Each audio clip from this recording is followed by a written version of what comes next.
All right, so we had a accident. This is the dream, isn't it? The quiet, the freedom, the deep sense of peace that comes from stepping away from the noise and chaos of the modern world. It's the promise of a real, deliberate life. We bought into that dream completely, and for a while, it was everything we'd hoped for. Every sunrise felt like a small victory.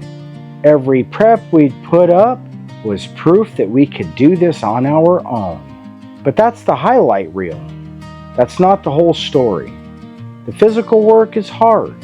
That's a given. But it's the mental toll of being this far away from everything. That's the real fight. We want to share the psychological struggle that nearly made us give it all up. This isn't really a story about building a cabin. It's about what happens when the silence gets too loud and you have to face the person you are when no one's watching.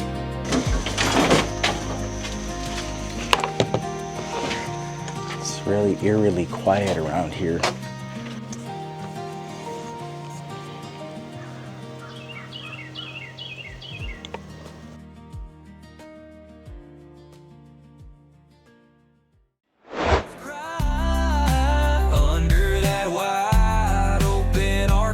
Sky.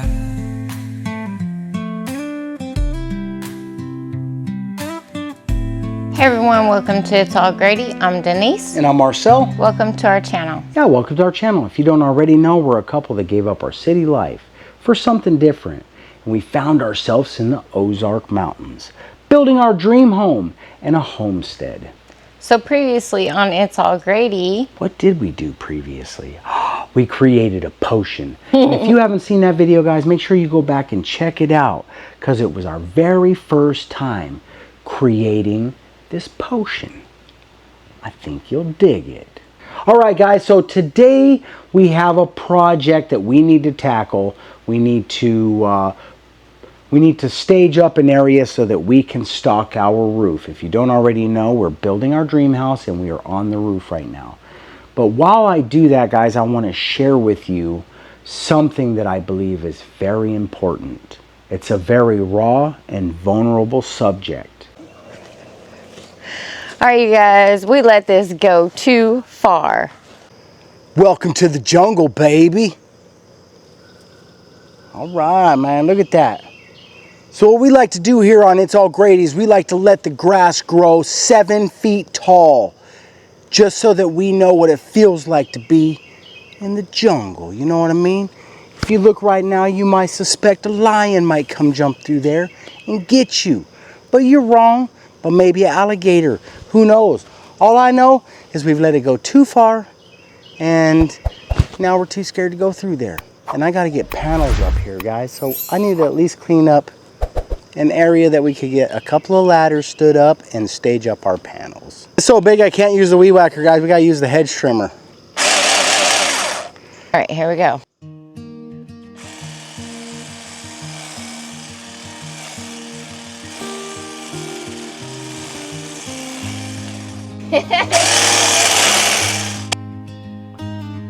The romantic picture of off-grid life is a powerful fantasy, but it's dangerously incomplete.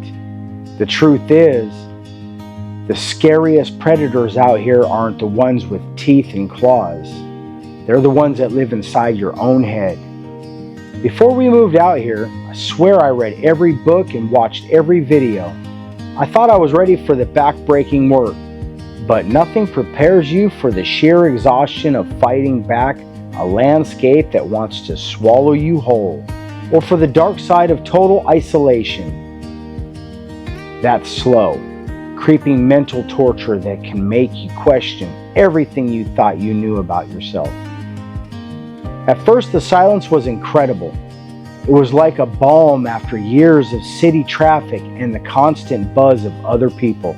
We would just sit outside and listen to the wind, to the birds, or absolutely nothing at all. It felt like meditation. But after a few months, that beautiful silence started to feel different. It wasn't peaceful anymore. It was empty. It was like a vacuum. The total absence of sound began to feel like a physical weight. There were no distractions, no quick chats with the neighbor to pull you out of a bad mood, no distant sirens to remind you that the world was still out there. My entire world had shrunk to the size of our property. And in that quiet, my mind started to play tricks on me. Every little worry, every old insecurity, every past mistake had room to echo and grow. And without the daily friction of just being around other people to keep me grounded, my thoughts started to spiral. It turns out, this is a well-known documented thing.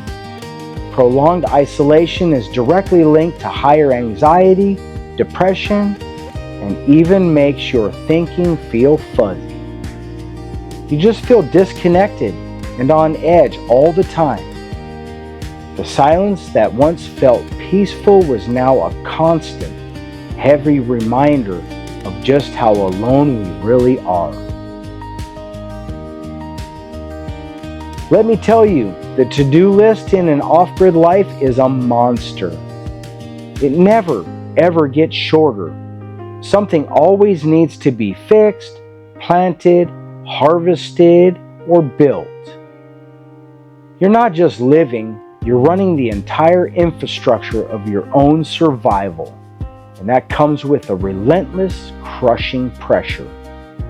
I remember staring at this wall of 7-foot-tall weeds that had completely choked out the path to our house. For weeks, it was all I could think about. We couldn't even get to the next critical project, stalking our roof. Every chance I get, I go out and hack away at it, drenched in sweat, feeling like I was making zero progress. The sheer scale of it is demoralizing. This is the dark side of self-reliance. When you are the only one responsible, every single failure feels personal. It's not just overgrown weeds, it's your failure to manage the land. It's not just a delayed project, it's your failure to protect your home from the next storm. It's the constant weight starting to eat away at my confidence. All I could see was my mistakes. And then I'd make the mistake of scrolling through social media, looking at the other homesteaders with their perfect, beautiful gardens, and feeling a complete sense of failure. What am I doing wrong? It's just suffocating me. Hey guys, real quick, if you're enjoying this content, please give us a thumbs up. We're not thumbs upping the mental anguish, we're thumbs upping for inspiration to keep going for all of us and for you. And if you're not already subscribed, man, right now is a perfect time. Show us that you're with us. Give us a holler down below. Tell us what you think. All right, guys, let's get back after it. So I can't find the rake. Not sure where we put it. So I'm just gonna pick up some of these weeds, kind of clear it out a little bit. They're pretty tall, so shouldn't be too hard. Babe, have you seen the rake? Have you seen the rake? Is that it? Hold on, I think I see it. Maybe I left it out.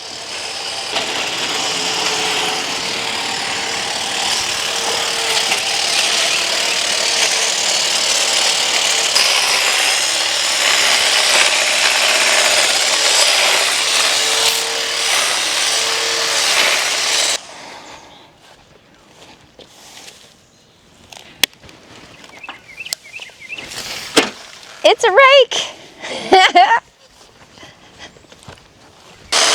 Shame on me, I did not put my tools away. Alright, we gotta get this over here cleaned up because there's a couple of ditches over here that we won't see with all of the grass covering it. So we're gonna clean that up so we don't end up twisting a foot in there. Bama llama, baby. You made it. Yeah, with lots of battery left too. Which means I'll grab the weed whacker and switch that head out and come back in and try to maybe cut a little deeper, but I don't know if I can because it's It's like thick. You know what I mean? Gotta be careful. There's a big old trench. 2 of them.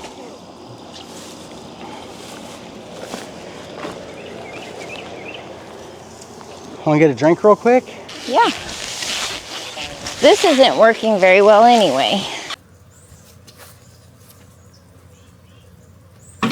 You start to second guess every single decision. The voice in your head, the one that used to cheer you on, becomes your harshest critic. It whispers that you're an imposter, that you were a fool for even trying. That kind of despair is a survival risk all by itself. All right, now for the fun part. We're gonna rake up as much as we can of this high weed grass area that we just mowed down, cut down. It's already getting pretty hot out here, but we want to tackle some projects today. So we're gonna work out here until we're done and then move inside. All right, so Marcel found the other rake, so we're just using that one. It seems to work a lot better than the one that I had. Yeah, it has nothing to do with the operator. Careful of that ditch, baby. A couple of the reasons why we want to get some of this up, because otherwise it really wouldn't be an issue, but there are 2 big ditches, trenches right here that we don't want to end up stepping in and hurting ourselves. As well as a bunch of rocks. I did pick up some, but they just grow out the ground, guys. Dang. All right, I'm gonna jump in and help. One of the strangest parts of this whole thing, something I never saw coming, was how I started to lose my sense of self. Back in our old life, I was defined by so many things outside of me. My job, my friends, my role in our family, the city I lived in. For better or worse, those labels built a kind of scaffolding for who you think you are. Out here, all of that was just gone. I wasn't a project manager. I wasn't a business owner. I wasn't a friend or family member that hosted a get-together. When you strip away all the social roles you've played for your entire life, you have to face whoever is left underneath. And honestly, it was terrifying. That's my ride or die. That's my ride or die. Who am I when there's no one around to reflect an image of me back? Who am I when the only conversation I have for days is with my partner or the one inside my head? The isolation didn't just make me feel lonely, it created a full-blown identity crisis. So much of my self-worth had been tied to my productivity and my social life that without them, I felt like I was floating. I felt like I was disappearing. It wasn't just about missing people. It was about losing the feedback that helped us understand ourselves. That's the psychological torture of this. It's not one big, dramatic event. It's a slow, quiet unraveling. You forget the person you used to be, but you have no idea who you're becoming. And in that empty space in between, there's a loneliness so profound it has nothing to do with being physically alone. It's the loneliness of feeling disconnected from yourself.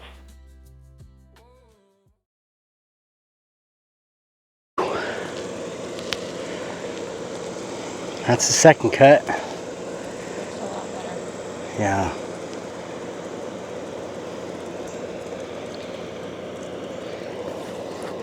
Woo-wee. It's a heat wave, baby. Not just because you in town. You in a wet t-shirt contest? I am. I'm winning. Okay. It really makes it look like there's no canyons, no crevasses. But they there. I did get the one kind of cleaned out a little bit so we can see it. I guess we'll just put a marker in the other one. All right, so we had a accident a little while back when Marcel was trying to get some of this cleaned up, and it's already growing back. But oh no, this is not good. Oh baby. Yeah. I'm pretty sure I can just bend it back, but The integrity of it has changed now. yeah, well, you'll find that happens in life a lot. Hey, you want me to cut all this stuff down right here? Yeah. All of this? Because it's just yucca-lucca weeds, right? Yeah, I'll cut that down real quick.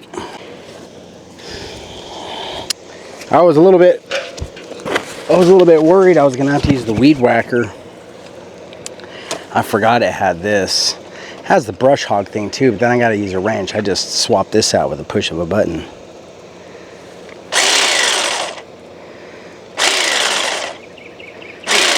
You was trimming your hedges?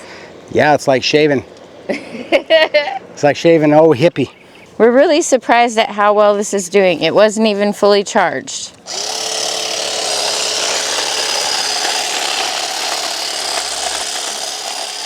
Yes. The breaking point was during last winter, when we were all but snowed in, and the temperatures were frigid. A big tree fell across our road. Our fireplace kept running out of wood. It felt like the land itself was trying to kick us out. I remember just sitting by the fire, staring at the flames and feeling completely hollow. I turned to my partner and said, "I can't do this anymore.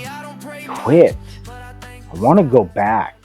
And if I don't come home, she'll still have my back. I'm your ride or die, the one that won't fold. Through blood and sweat and a hand to hold. No fairy tale, but it's real and rough. And baby, that's more than enough. We made it through what they said we couldn't. You my ride or die. The dream had become a nightmare. The silence was a roar. Our self-reliance felt like a prison. We had hit rock bottom. And then, right there in that moment of wanting to give up, something shifted. It wasn't some flash of inspiration. It was a quiet, tired admission. We admitted that we had been trying to conquer the wilderness, to beat isolation, to win at off-grid living, and that was all wrong. The revelation was this: you don't defeat isolation, you build a new relationship with it. The goal isn't to be perfectly self-reliant, it's to be resilient.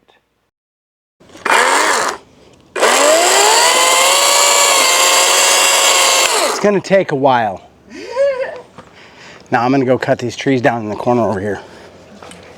You all right with that? This journey isn't about mastering a piece of land. It's about mastering yourself. And that requires a total different set of tools. So we changed everything. We stopped fighting the solitude and started working with it. We set up a strict daily routine, not just for chores, but for our mental health. We made time for creative things, like creating a tincture, just to get thoughts out of our head. We started journaling every day, forcing ourselves to actually process the feelings instead of letting them boil over.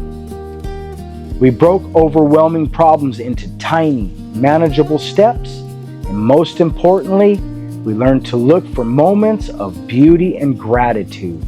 To actively fight back against the negative thoughts, we had to stop asking, "Why is this happening to us?" and start saying, "I've handled tougher things before, and I can handle this too."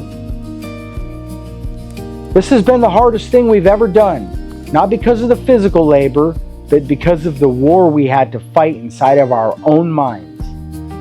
And I know we're not the only ones who have felt this kind of crushing isolation. Whether you're living off-grid or in the middle of a huge city, loneliness is part of being human. So, I'd love for you to share your own stories in the comments. Tell us about a time you felt isolated and how you got through it. What did you do to reconnect? Not just with other people, but with yourself. The whole point of this channel is to be honest about this life. And building a community where we can share our struggles is one of the best weapons we have. We're still here. We didn't give up on this dream, but the dream looks different now. It's not a romantic fantasy anymore. It's a raw, real, and constant practice of being resilient. You guys, I broke my extended battery pack on the camera, so we have to charge this thing up or bring a pack to charge with us. Whoa, that's one of the holes the dogs dug. All right, you guys, we tackled the yard and we're gonna take another break. Cool off, charge up the camera for a minute, get some coffee. Man, it looks like I could run that hedge trimmer along there too a little bit, but not right now, you know what I mean? I like when I see all this platinum. Chrome. Yeah, chrome. baby, you rich. That's right.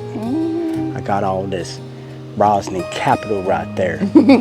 Silver. All right, guys, break time. There are still hard times when the silence feels heavy and the doubt sneaks back in. But we're not afraid of it anymore. We've learned to sit with the discomfort, to find strength in the quiet, and to redefine what success looks like. Success isn't a homestead with no problems. Success is having the mental strength to face those problems when they come. The physical challenges were one thing, but surviving the physical torture of total isolation, that's been the real journey. And it's the journey that has, against all odds, finally brought us home. Yeah. Wow. Yeah. Bonnie to my Clyde. Just two souls fighting for one life. Ride or die. Built for this.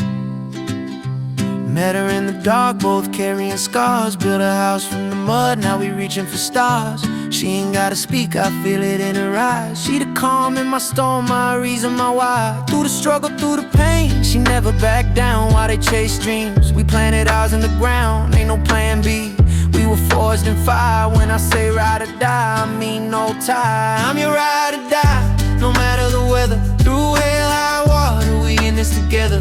Wheels my brake, rose my bend, but we don't fall, we fight, we man.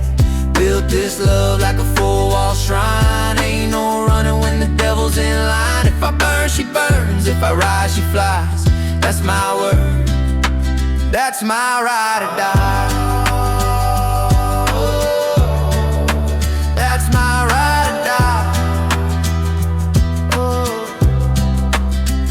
Ain't no crown, no roses, just bruises and hope. But she held my hand when I was down to my rope. When the money got thin and the nights got long, she never looked back, she just stayed strong. A real one, never needed to pose. Didn't want diamonds, just the seeds we chose. Now the porch lights on and the kids run free, and the wolves stay back when she stands by me. I don't pray much, but I thank the skies for that look in her eyes. When the world tells lies, if we run out of road, we'll walk that track. And if I don't come home, she'll still have my back. I'm your ride or die, the one that won't fold. Through blood and sweat and a hand to hold. No fairy tale, but it's real and rough. And baby, that's more than enough. We made it through what they said we couldn't. Stayed when every other soul wouldn't. No goodbye, just fight, no end, just try. That's my word, you my ride or die. For life. All right, you guys, so we're gonna wrap this one up from here. So if you're enjoying our content, please be sure to give us a big thumbs up. Bamalama, the psychological torture does not mean don't give us a thumbs up. You're not thumbs upping the mental distress, you're thumbs upping the inspiration to get out of it, which is what we're doing, guys. All right. ring that notification bell. Heck yeah, if you haven't already done that, guys, make sure you're getting that done, because it really does help us become part of that algorithm. When you watch the video, when we bring it up, it tells YouTube that it's worthy of pushing, and that's how we make it, guys. All right, thank you. Yeah. Be sure to share our videos. Man, when you guys do that, you're just like icing the cake for us. It's the next step. It tells YouTube that it's worthy of pushing, and we become part of the algorithm that we're so desperate to be a part of, because that's how we can continue to make it. Yeah? All right. Subscribe if you haven't already. Man, if you guys are all the way at the end of this and you not subscribed, I don't understand, but I just want you to know that because we're being raw and real with you, I want you to know that it's safe. Come on, join the journey. Let us know that you're with us. Heck yeah. Because we're with you. All right. We love and appreciate you guys. Thanks for watching. We'll see you on the next one. Bye. Peace.